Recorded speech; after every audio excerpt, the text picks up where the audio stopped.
Faly miarahaba antsika rehetra indray tonga soa eto amin'ny ilay podcast episody 13. Miarahaba ihany koa Marina. Faly miarahaba sambatra sy ny mpanaraka rehetra. Androany zany tsika dia resaka momba ny lasa. Ny anomboaka azy dia hoe tsy mamaritra ny hoavinao ny lasanao tsy mamaritra ny hoavinao ny antombohanao. Tsy hoe mahantra ianao dia tsy maintsy hantra mandrakizay. Tsy hoe teraka tao anaty fianakaviana manan-karena ianao dia ho lasa garantia fa hanan-karena foana ianao mandrakizay. Ianao ny tompon'andraikitra voalohany amin'ny fiainanao. Marina hoe tsy midépendre anao irery ny ampetin'ny fiainanao fa anisan'ny acteur voalohany ianao hanorina ny fiainana tianao hananana. Ny zava-dehibe tsy ny hoe avy aiza fa ny hoe aiza anio ary aiza no tiako aleha. Fiainana ohatra ny ahoana no tiako amboarina ho aho. Fiainana ohatra ny ahoana no tiako hiainana. Marina mihitsy any sambatra. Ny lasa moa dia samy manana ny lasa daholo ny olombelona rehetra. Marina mihitsy ny zavatra teneninao hoe tsy ny etim-boako iny dia tsy maintsy ho hiafarako fa manana responsabilité eny ampovoan'ny lalam-piainana eny, parcours de vie eny hoe na zao raha ny zavatra niainako taloha afaka mieritreritra sy manamboatra zavatra hafa mba hiainako ho avy différent zany noho ny zavatra niainako taloha. Misy fiteny gasy izay hoe ny lasa hono tsy fanadino.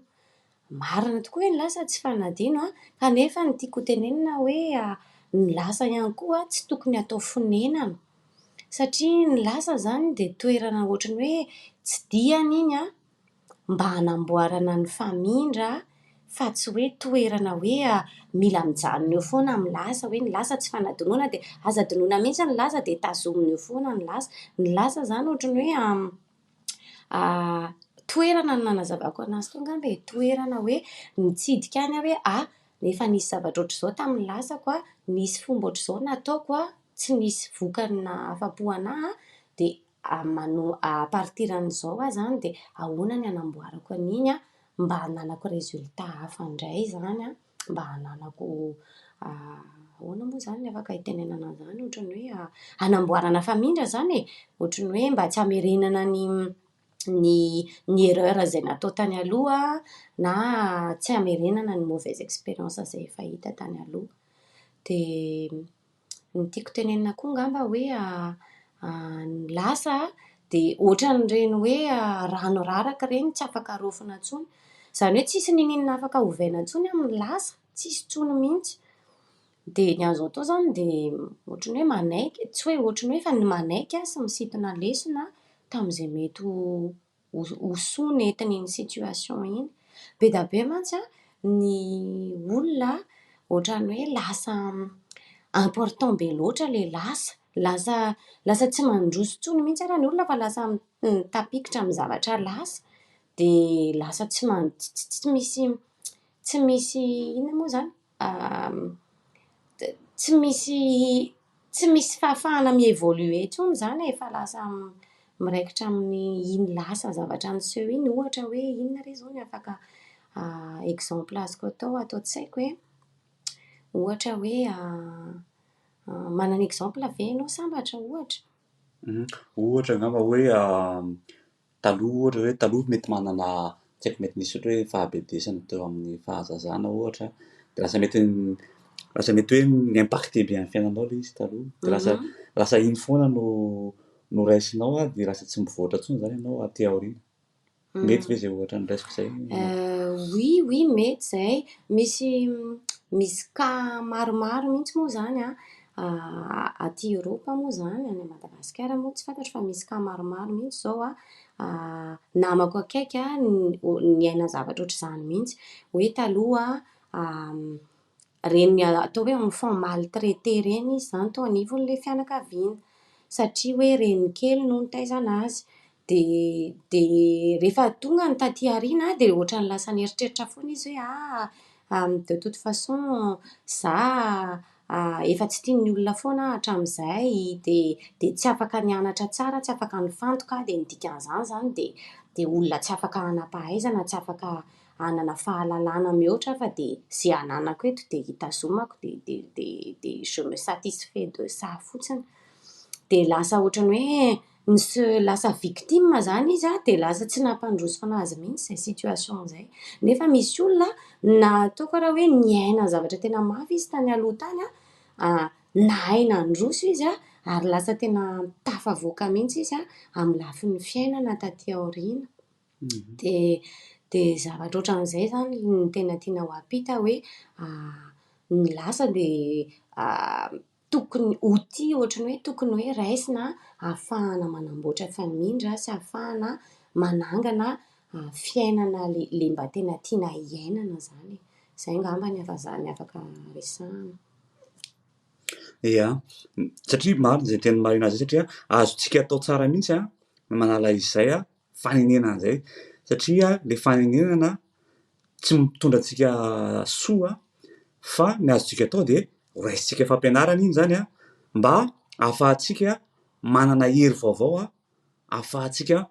miatrika ny androany, ahafahantsika ihany koa manatsara ny ho avy, mitondra fahaizana vaovao iny satria iny expérience iny zany, expérience teo aloha iny lasa ahafahanao manova indray ny perspective anao, manova ny fomba fijerinao, mampitombo fahendrena ho anao koa iny ary teneniko teo hoe occasion iny zany mba ahafahana mamerina avec un peu plus d'expérience, mamerina zany avec ces connaissances que tu as déjà zany ireny expérience ireny ahafahanao zany manatsara ny androany aloha, rehefa miatsara ny androaninao dia ahafahanao ihany koa manatsara ny ho avinao. Ie, marina mihitsy zany. Zany hoe zany ny zavatra hitako aloha zany raha ohatra hoe ny expérience-ako manokana dia tena ilaina mihitsy ilay manaiky mihitsy zany ny saina hoe ny zavatra rehetra dia misy voalohany fa misy farany ary ny lasa zany dia efa reny ny zavatra nisy tamin'ny fiainana araka ny efa nitenena teo hoe tsy afaka ovaina intsony iny fa mila zany hoe okay manaiky misy farany ireny zavatra rehetrarehetra miainana ireny ary io na zavatra tsara na zavatra ratsy misy zavatra be da be koa ohatrany hoe tsara be mihitsy zao ny ainana taloha nefa efa tapitra le izy zao tsy afaka intsony tsy misy tsisy pouvoir anovana an'izany intsony zany fa na tsara iny na ratsy dia efa manaiky hoe okay zay zany ny lasa androany zany dia tena maka décision mihitsy hoe idiko zany izay varavaran'izay ozany gazy hoe aleo ny lasa ho an'ny lasa, aleo ny lasa homba ny lasa dia mila manaiky an'izany zany ianao hoe okay iny zany ny zavatra nisy androany zany ohatry ny ahoana ny fomba andeha hisintonako zavatra tsara tao anatin'ireny zavatra rehetrarehetra nisy ireny, hisintomana mba ohatry ny hoe lasa bénéfice ho anahy zany ahafahako manamboatra ny famindra, ahafahako manova ny fomba fijery, ahafahako manova ny fangalako décision ohatra mba ho amin'ny ho avy indray. Dia be da be zany mety hoe zavatra nampalahelo na karary na nahafaly ny ainana tamin'ny tany anatin'ny lasa fa za zao mieritreritra ho fantaniko apetrako amin'ny tenako izao sy apetrako amin'ny rehetrarehetra hoe raha tsara ve le lasa dia mora kokoa ny manaiky hoe lasa iny raha par rapport amin'ny hoe zavatra ratsy. Tsy haiko fanontaniana tena apetrako zany izay. Misy ohabolana anglisy zay miteny hoe vis tout shall pass, zany hoe ninona zany misy ao amin'ny fiainanao na tsara na ratsy dia mandalo daholo ny zavatra rehetrarehetra. Mandalo ny zavatra tsara, mandalo ihany koa ny zavatra lasa tsara sy ny ratsy zany tiako zany hoe tokony hanana izay esprit zay zany tsika hoe ny zavatra rehetra dia mandalo raha ratsy le zavatra mandalo dia iainako le izy oui fa rehefa avy eo manadino satria hitako hoe tsy nety tamin'ny fiainako le izy. Raha tsara ny zavatra nalovako ny lasako dia ny iainako mihitsy zany zay zavatra tsara noentin'izay miteraka souvenir izy zany. Ny anankiray mety hoe miteraka traumatisme, le ratsy zany miteraka traumatisme fa ny tsara afaka ihany koa miteraka souvenir mahafinaritra zay tadidinao araka le teninao teo hoe notsidihana indray zany lasa raha ohatra hoe misy ohatra hoe perte kely de motivation na ohatra zany de iny souvenir tsara iny a no tadidinao tampoka hoe ay tam'zao taloha zao ananao ohatran'zao efa niseho tamin'ny fiainako zay a de le souvenir taloha zay nahafinaritra anao iny a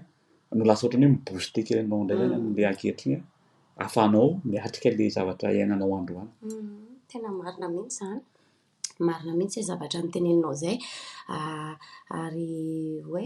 tsy voajeriko loatra efa misaotra anao na mian'izay sosokevitra zay fa ny anazy zao ny zavatra tena hitako fotsiny rehefa nieritreritra momba n'ity tematika ny lasy ity de nieritreritra justement hoe ny ratsy mazana ny zavatra ratsy niainana tany amin'ny lasa